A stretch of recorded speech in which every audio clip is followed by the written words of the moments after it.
अस्सलामुअलैकुम मेरे प्यारे दोस्तों। आप देख रहे हैं जन्नत का सफ़र चैनल। दोस्तों, ये ज़िंदगी बहुत छोटी है। आज हम हंस रहे हैं, कल शायद ना हो। आज हमारी सांसें चल रही हैं, कल थम जाए कौन जानता है। याद रखो, कब्र की तन्हाई, हश्र का मैदान और आखिरत का सफ़र हर एक को तय करना है। कोई माँ बाप, कोई भाई, कोई दोस्त उस सफ़र में साथ नहीं जाएगा। सिर्फ हमारे नेक अमल ही हमारे साथी बनेंगे। इसलिए मेरी आप सबसे दरख्वास्त है कि इस वीडियो को आखिर तक ज़रूर देखें, ताकि दिल को जागने का मौका मिले और ज़िंदगी को सही राह पर लाने का इरादा बने।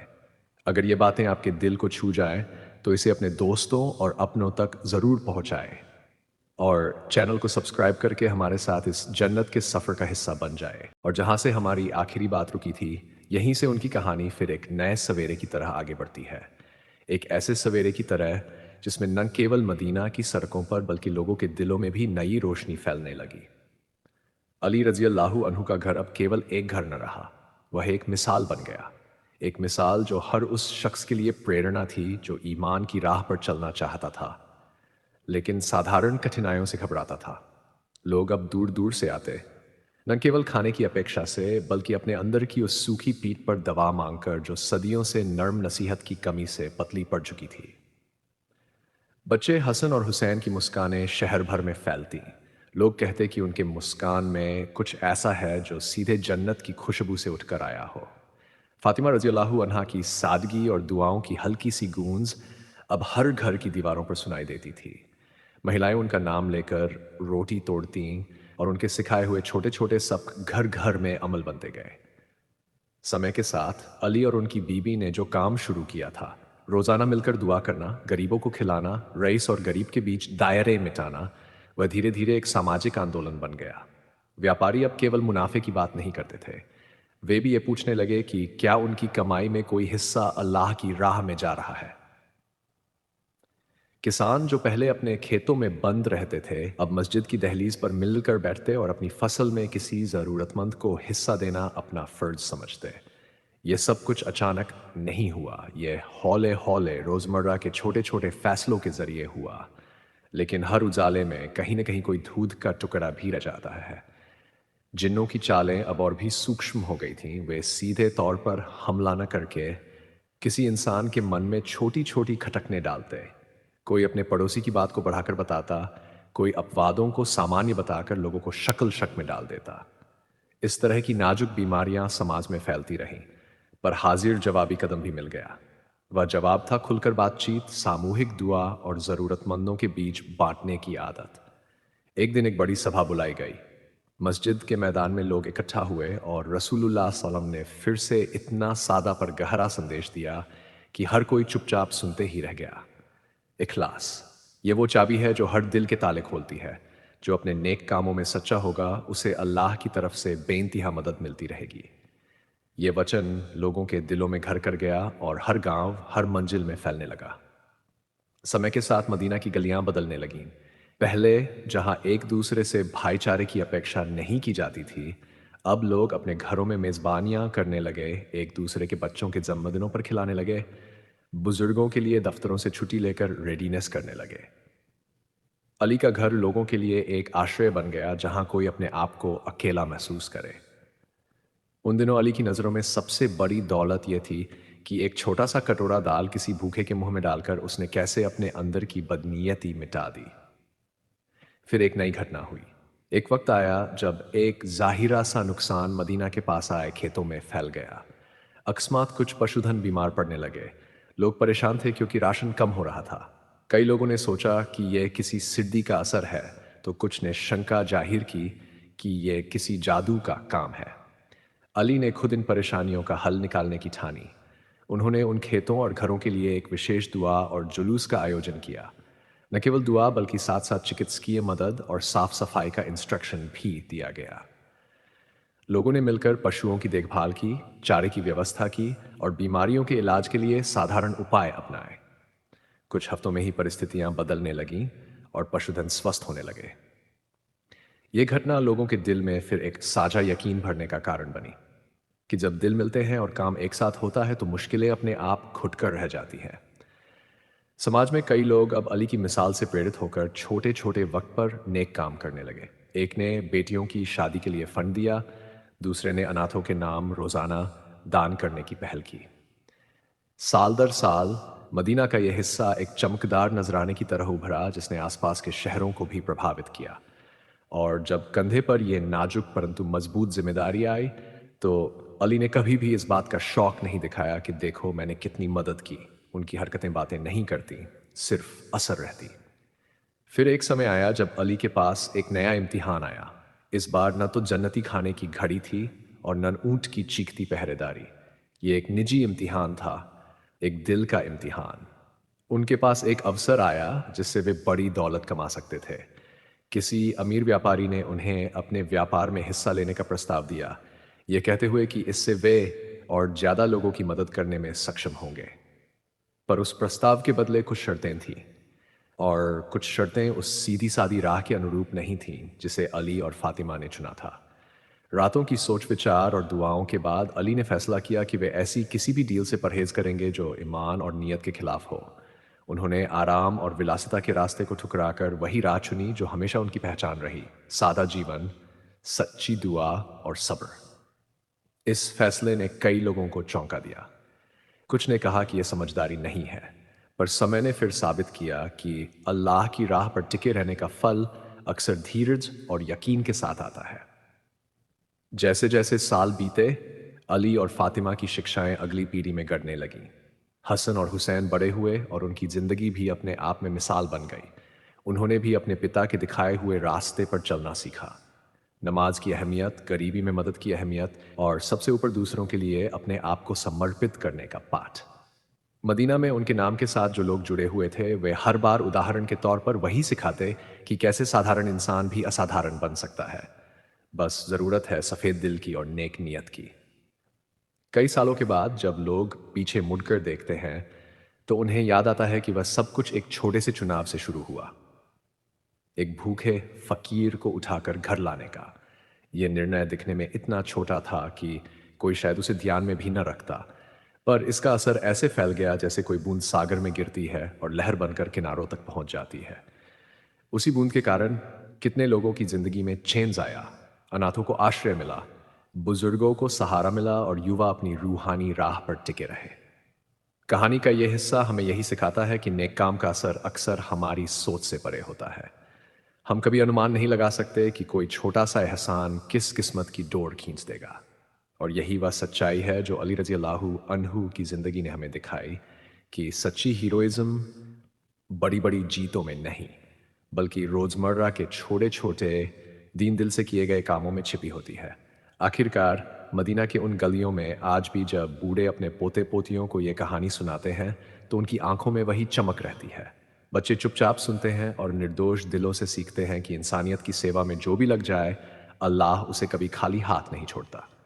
और जहाँ एक तरफ ये कहानी खत्म होती है, वहीं दूसरी तरफ ये हमेशा के लिए एक प्रेरणा बनकर जिंदा रहती है। पिता के आलिंगन ने उसकी सारी हिचकियां, शर्म और अपराध बोध जैसे पिघला दिए, पर जो परिवर्तन उसके भीतर हुआ वह चुपके से धीरे धीरे घटित हुआ।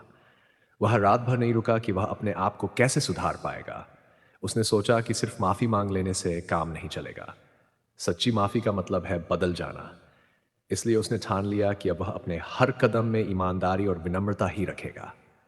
पिता ने उसे उठाकर घर के भीतर दाखिल किया। कमरे की हर चीज अब उसी के लिए नई मुस्कान लेकर आई। नौकरों ने चुपचाप काम किया, पर उनकी आंखों में करुणा थी। हवेली की रसोई से ताजा रोटियां, मीठा दूध और दाल की गर्म परोसनी आई। बच्चे और पड़ोसी बाहर से देखते रहे कि वही खोया हुआ बेटा, जिसे शहर ने न तो सराहा था न संभाला था, आज पिता के हाथों में सजी हुई अंगूठी लिए बैठा है। पर उसके दिल में एक आग सी जल रही थी। ये आग स्तब्धता की नहीं, सुधरने की थी। दावत की मेज सजी और पिता ने बुलाकर सब कहा, आज हम नहीं सिर्फ खुश हैं, हम दंग हैं कि कैसे एक इंसान जो गलती कर बैठा फिर भी लौट आता है। और उसका लौटना हमें याद दिलाता है कि प्यार की कीमत ही असली दौलत है।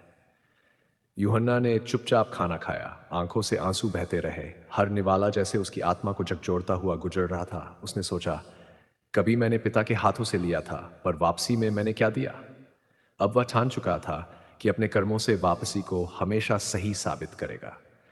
उसने अगले दिन से काम करना शुरू किया। पहले नौकरों की छोटी-मोटी मदद से, फिर खेतों पर, फिर आसपास के गरीबों के लिए काम देकर, लोगों के बच्चों की शिक्षा का इंतजाम कर करके। जिसने उसे इतना गिरा देखा था, वही लोग अब उसकी मेहनत और बदलाव पर धीरे-धीरे मुस्कुराने लगे। पर हर रात जब अंधेरा गहरा होता, यूहन्ना अकेले बैठकर पिता के पुराने वचनों को याद करता। बेटा, तू मेरा गर्व है। और समझता कि असली गर्व उसी में है जब इंसान अपनी गिरावट से सीखकर दूसरों की सहायता करे। समय गुजरा, दर्द भी एक किस्म की गुरु बन गया। एक दिन जब गांव में बाढ़ आई तो वही यूहन्ना, जिस पर शहर ने नजरें फेर दी थीं, सबसे पहले खेतों में कूद पड़ा। सूखे खर्चे के बावजूद जो कुछ बचा था, पानी में भटक रहे लोगों तक पहुंचाने लगा। बच्चे उसकी बांह थामकर रोते और कहते, आप हमारे रक्षक हैं। और यूहन्ना के आंखों में वही पुराना रोना फिर उभर आता। अब परिपक्वता के आंसू, शोक नहीं। उसे याद आता कि किस तरह उसने सूअर के आहार के लिए भीगते हुए रातें बिताई, और अब वही हाथ गरीबों के लिए थाली भरने लगे। गांव वालों ने उसकी कथनी और कर्म से वह इज्जत दी जो कभी दौलत से नहीं मिली थी। कुछ पुराने दोस्त तो आए और माफी मांगी कि उन्होंने उसे छोड़ दिया था, और यूहन्ना ने उन्हें बिना कटुता के गले लगाया, क्योंकि उसने जाना था कि क्षमा का अर्थ ही असली शुद्धि है। पिता के चेहरे पर एक स्थिर शांति थी। उसने देखा कि उसका बेटा सिर्फ लौटा नहीं, बदला है। उसने जीवन को नई दिशा दी है। और जब कभी यूहन्ना को अतीत की याद सताती, पिता हाथ रखकर कहता, जो बीत गया उसे छोड़ दे, आगे का काम हमें साथ मिलकर करना है। यही सिखाने का सलीका था कि गलती करने वाला इंसान अगर सच्चे दिल से पछताए और बदल जाए, तो दुनिया बदलने की ताकत रखता है। समय ने यूहन्ना को मरमज बना दिया। वह अक्सर चर्च में बैठकर प्रार्थना करता। आंसू और धन्यवाद मिलकर एक मंत्र बन गए। उसकी प्रार्थनाएं अब सिर्फ उसके खुद के लिए नहीं थीं, वे उन सभी के लिए थीं जो खुद को खोया हुआ महसूस करते थे। हे प्रभु, मेरी कमजोरियों को सहन कर और उन लोगों को भी रास्ता दिखा जो अंधेरे में भटक रहे हैं। और लोग आते, उसकी आंखों के उस तराश से प्रेरणा लेते। कईयों ने अपने पाप कबूल करके वापसी शुरू कर दी। एक बूढ़ी औरत जिसने वर्षों से कुटिलता में जीकर परिजनों को दुख दिया था, अब अपनी गलती मानकर गांव में सेवा करने लगी। एक युवा जिसने चोरी करके घर छोड़ा था, अब स्कूल में पढ़ने लगा। यूहन्ना की कहानी फैलने लगी। ये कहानी सिर्फ एक परिवार की वापसी की नहीं रही, ये बन गई उन कई टूटे हुए दिलों की मिसाल जो फिर से जुड़ सके। पर सबसे गहरी सीख वह थी जो यूहन्ना ने खुद सीखी, कि ईश्वर की कृपा असीम है और वह हर उस आत्मा को गले लगाता है जो पछतावे के आंसुओं से सच्चाई में लौटती है। और यही सच्ची मुक्ति है, जब इंसान अपने अस्तित्व को ईमानदारी से देख लेता है, अपने दोषों को स्वीकार कर लेता है और दूसरों के लिए जीना सीखता है। कहानी के अंत में जब यूहन्ना वृद्ध हुआ, उसके बाल सफेद हो गए, पर उसका चेहरा शांति से चमकता था। वह अक्सर बच्चों को गोद में बुलाकर कहता, दुनिया में गिरना लाजिमी है, पर गिरकर उठना और किसी और को उठाने में मदद करना, यही हमारी असली पहचान है। और जब वह एक अंतिम बार पिता के हाथ थामकर बैठा, आंसू और मुस्कान साथ थे, उसने जाना कि उसकी सबसे बड़ी दौलत वही प्यार था जिसने उसे तब भी गले लगाया जब वह सबसे अनुकूलनीय और लाचार था। इसलिए मेरे सुनने वाले भाई बहन, यदि तुम्हारे भी पांव फिसले हैं, यदि तुम्हारे भी हाथ खून से सने हुए लगते हैं, तो याद रखना, घर की दहलीज पर वही आवाज अभी भी बुला रही है। और जो भी लौट कर आता है उसके लिए वहां हमेशा एक गर्म आलिंगन, एक नया आरंभ और एक नई जिम्मेदारी प्रतीक्षारत है। आओ, आंसू बहाओ, माँ के आगे हर पतन छोटा सा किस्सा बनकर रह जाते हैं। और उसी क्षण जब अंधेरे की परछाई ने चेतावनी दी थी कि अब मुकाबला सिर्फ अली का नहीं, बल्कि पूरे शहर की ईमान की नींव का होगा, मदीना की हवाओं में एक अजीब सा सन्नाटा छा गया। लोग अपनी अपनी बातों में उलझे रहे। उन आंखों में जो डर बैठ गया था, वह किसी मजहबी लड़खड़ाहट से कम नहीं था। कोई समझ नहीं पा रहा था कि यह लड़ाई किस रूप में आएगी। साफ था कि यह केवल तलवारों तोपों की टकराहट नहीं होगी, ये दिलों की, रूहों की, विश्वास की परख होगी।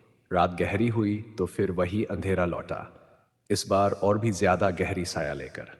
मस्जिद नबी के पास कुछ आंचें जलती दिखाई दी। लोग अल्लाह के नाम लेकर इकट्ठा हुए। रसूलुल्लाह सल्लल्लाहु अलैहि वसल्लम ने फजर से पहले लोगों को संभाला और कहा, जो कुछ भी तुम्हें लगे कि तुम्हारे साथ गलत हो रहा है, उसे ईमान की रोशनी से जवाब दो। डर के आगे झुको मत, मगर अपने दिलों में इखलास रखा करो। इन बातों ने लोगों के माथे पर राहत की रेखा खींच दी। मगर वह राहत भी एक कड़ी तैयारी बनकर आई। अली ने अपने घर में बैठकर उरूज की हालत पढ़ी। हालांकि घर में बरकत थी, मगर उनकी आंखों में अब सतर्कता की चमक थी। उन्होंने ऊंट के घावों पर फिर मरहम लगाया, पर उसकी आंखों में अब एक अलग तरह की समझदारी थी, मानो वह पहले से भी ज्यादा सतर्क हो गया हो। बच्चे उसको निहारते और पूछते, ये ऊंट क्यों इतना भयभीत रहता है अब्बा? अली ने हंसकर कहा, यह सिर्फ ऊंट नहीं, एक दिया हुआ पहरेदार है। इसकी परछाई हमारे साथ है। दिन दिन बढ़ती सावधानी के बीच शहर में हल्की हल्की फितने फैलने लगीं। कुछ लोग अचानक पास पड़ोस में तरह तरह की बातों को हवा दे रहे थे। क्यों अली के घर पर इतनी रहमत आती है? क्या इनके पास कोई जादू टोना है? कुछ औरतें लगे कि अली का घर अब कुछ अलग ही तरह और ये ताकतें लोगों में भय भर रही है।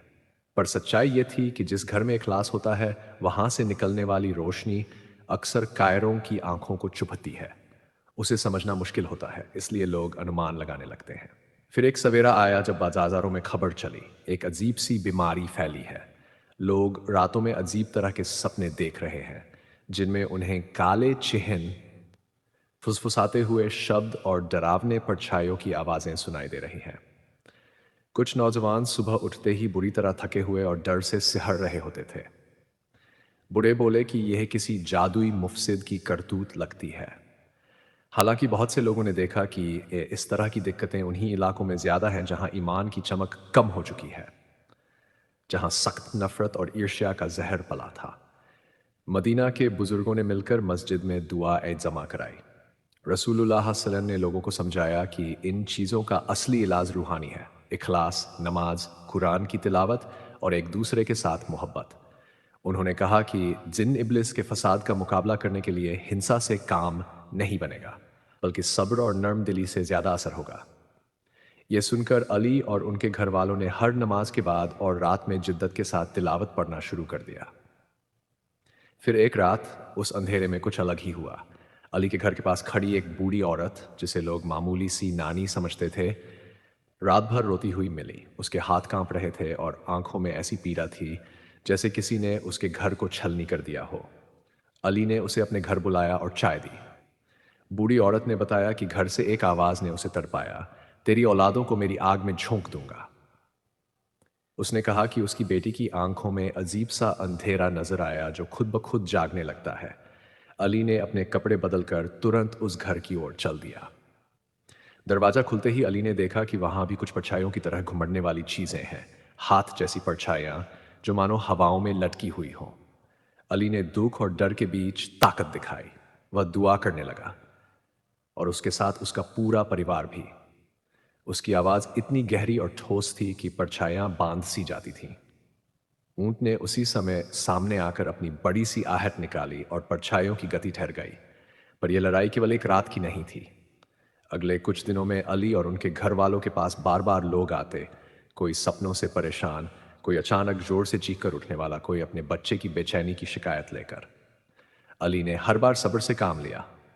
उन्होंने गरीबों की मदद की, अनाथों के घर जाकर खाना दिया और जहां जहां दिल दुखता वहां करुणा बरसाई। लोगों की नजरें धीरे धीरे बदलने लगी। असल में जिन वातावरणों में मोहब्बत बढ़ती है, वहां पर अंधेरे का ठिकाना कम जरूरी हो जाता है। इसी बीच एक अफवाह और तेजी से फैलने लगी, ये कि अली के चारों ओर की मिट्टी में अजीब सी नमी आ गई है। जो घर के बाहर बैठता है उसे तुरंत सुकून मिलता है, और जो गांव से यहां आता वह अपने दिल में हल्का सा एहसास ले जाता। इस अफवाह ने उन लोगों के दिलों में भी हल्की सी ईर्ष्या जगा दी जो पहले से ही अली से नाराज थे। अब कुछ जोगी और कुछ उन लोगों के साथ मिलकर जो दिमाग में भ्रम पालते थे, उन्होंने मिलकर अली के खिलाफ एक योजना बनाई। वे एक रात में बड़ी तादाद में लकड़ियां और तेल लेकर आएंगे और अली के घर के रहस्य को उजागर करने के लिए आग लगा देंगे। उन्होंने सोचा कि आग बुझने के बाद जो बचा रहेगा वह उनका हक बन जाएगा।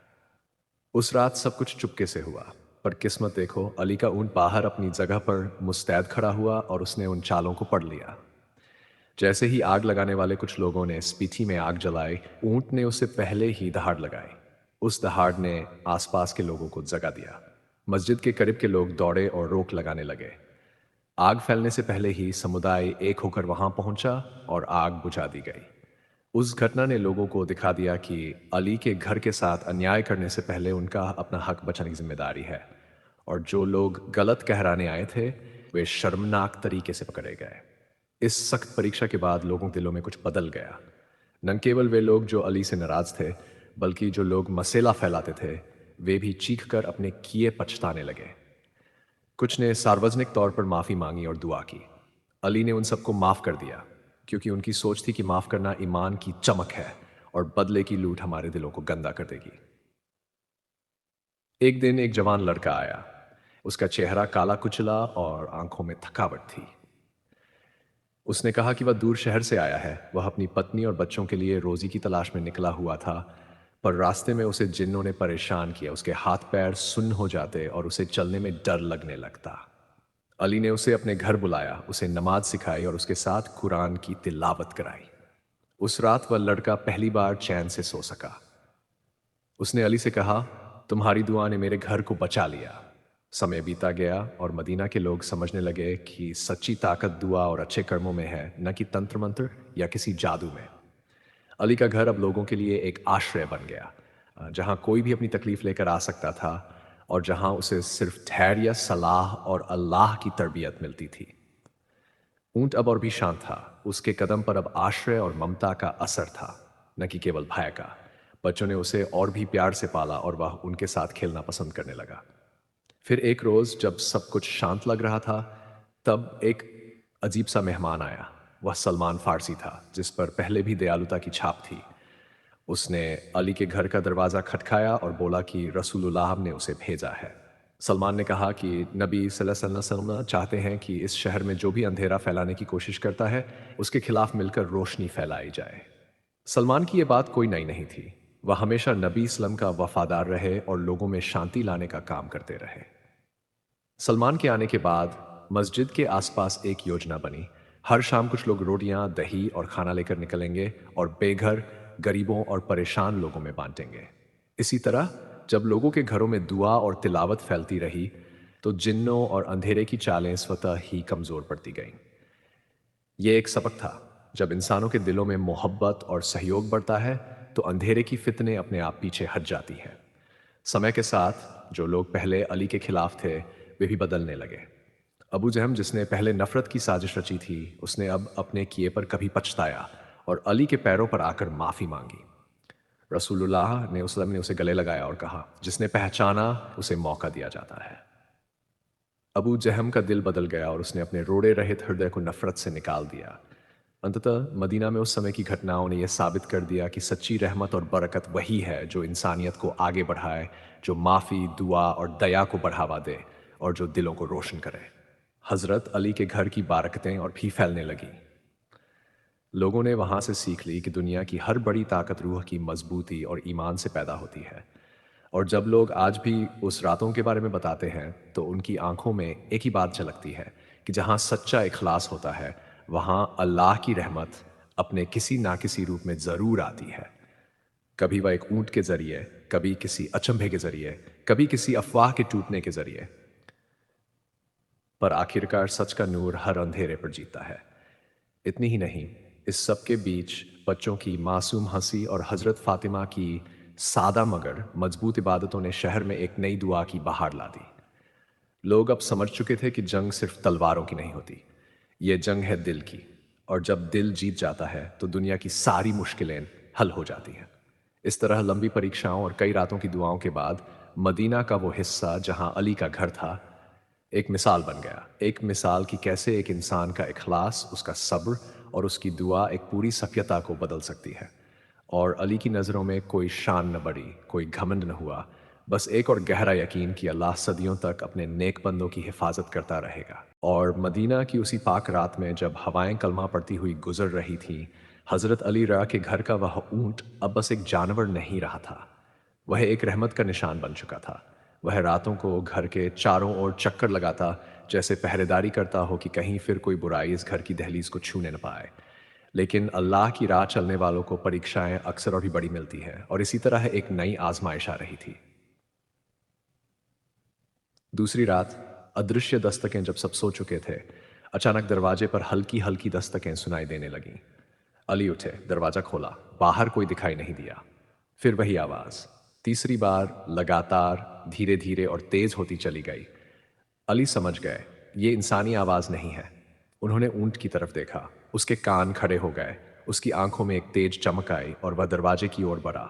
जैसे ही वह दहलीज पार कर बाहर निकला, अचानक धरती हिल उठी, जैसे किसी जिन ने जोर से कदम रखा हो।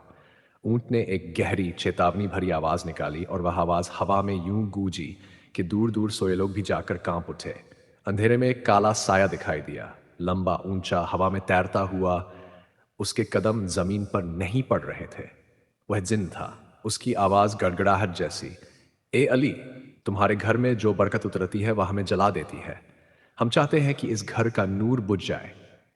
अली ने न डरे कहा, नूर को बुझाने की ताकत किसी अंधेरे के पास नहीं। जिन गुस्से से चिल्लाया, मगर उसी पल ऊंट ने इतनी तेज दहाड़ मारी कि जिन का रूप हिलने लगा मानो बिखर जाए। जिन पीछे हट गया, फिर बोला, तुम्हारी हिफाजत के लिए जानवरों को भेजा जा रहा है। अगली लड़ाई और बड़ी होगी अली, हम वापस आएंगे। और वह धुएं की तरह गायब हो गया। अगले दिन एक अनोखा फैसला। सुबह जब लोग मस्जिद पहुंचे, ऊंट जहां जहां से निकला था वहां की मिट्टी जली हुई थी। लोग समझ गए कि यहां कोई साधारण घटना नहीं घटी।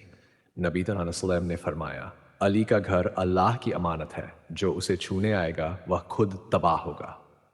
मदीना के लोगों ने मिलकर फैसला किया कि अली के घर की इज्जत और हिफाजत अब हम सबकी जिम्मेदारी है।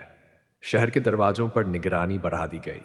शाम को बच्चे ऊंट के साथ खेलते हुए कहते, ये हमारा फरिश्ता पहरेदार है। अली मुस्कुरा देते। फातिमा की आंखों में सुकून होता, हसन और हुसैन के चेहरे पर चमक होती। मगर कहानी यहीं खत्म नहीं होती, क्योंकि अंधेरे की ताकतें फिर इकट्ठा हो रही थी। जिन्नों का सरदार अब एक नई चाल चलने वाला था। इंसानों के दिलों में नफरत भरकर अली के खिलाफ उन्हें खड़ा करने की। दूर एक परछाई हंस रही थी, उसकी आंखों में आग थी, और वह कह रहा था, अब मुकाबला सिर्फ अली का नहीं, इस शहर की ईमान का होगा। अगर आप चाहें तो मैं अगला हिस्सा और भी ज्यादा रोमांचक, अधिक भावुक और बड़ा चमत्कार लेकर लिख सकता हूं। अगर आपको ये वीडियो अच्छी लगी हो तो इसे लाइक और शेयर करना ना भूलें। और दोस्तों, ऐसे ही ईमान अफरोज किस्से सुनने के लिए हमारे चैनल जन्नत की सफ़ार को ज़रूर सब्सक्राइब कीजिए। अपनी राय और एहसासात हमें कमेंट में लिखकर ज़रूर बताइए। याद रखिए, आपका एक क्लिक हमें और भी बेहतरीन वीडियो बनाने का